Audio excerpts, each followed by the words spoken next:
Le Parlement afghan exige que le soldat américain responsable du massacre de 16 civils soit jugé publiquement en Afghanistan. La tuerie a provoqué une vive émotion dans la population locale. Les rebelles talibans ont juré de venger chacune des victimes.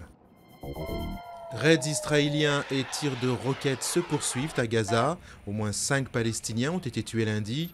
Un regain de violence causé par la liquidation ciblée par l'armée israélienne vendredi après-midi d'un chef militaire palestinien. Une élimination suivie par de multiples tirs de roquettes vers Israël. François Hollande autorisera la levée du secret défense sur les documents de l'affaire Karachi s'il est élu.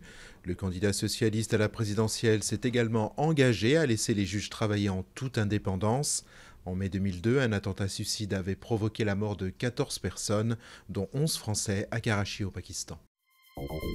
Nouveau suicide d'un cadre de la Poste en Bretagne. Le postier qui était en arrêt maladie a été retrouvé pendu dimanche à la plateforme courrier de Tréguin dans le Finistère. C'est le deuxième suicide en 10 jours. Le 29 février, Jérémy Buan s'était défenestré du dernier étage de la Poste à Rennes.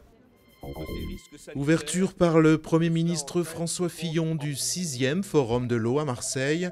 L'occasion pour les quelques 20 000 participants de se pencher sur la problématique de l'accès universel à l'eau potable, alors que les chiffres restent alarmants. Plus de 2 milliards d'êtres humains vivent toujours sans eau salubre.